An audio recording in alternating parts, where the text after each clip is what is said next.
കൊല്ലത്ത് ക്ഷേത്രോത്സവത്തിനിടെ വിദ്യാർത്ഥിയെ തലക്കടിച്ച് കൊലപ്പെടുത്തിയ കേസിലെ മുഴുവൻ പ്രതികളും അറസ്റ്റിൽ. കുന്നത്തൂർ സ്വദേശി ഹരികൃഷ്ണനെ ആക്രമിച്ച 6 പേരും പ്രതികളെ ഒളിവിൽ കഴിയാൻ സഹായിച്ച ഒരാളുമാണ് അറസ്റ്റിലായത്. തിരുവനന്തപുരം മെഡിക്കൽ കോളേജ് ആശുപത്രിയിൽ ചികിത്സയിലിരിക്കെ രാവിലെയാണ് യുവാവ് മരിച്ചത്.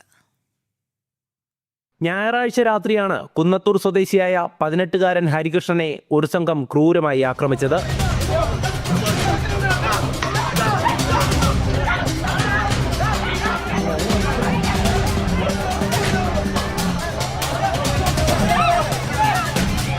സഹോദരനൊപ്പം മരുത്തടി ക്ഷേത്രത്തിൽ ഉത്സവത്തിനെത്തിയതായിരുന്നു യുവാവ്.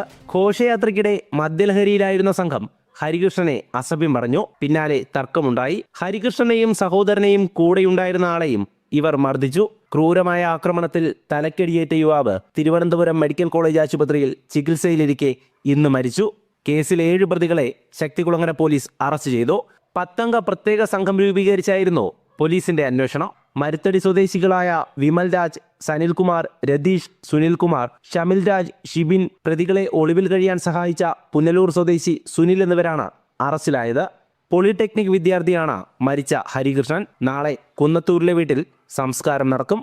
ജനം, കൊല്ലം.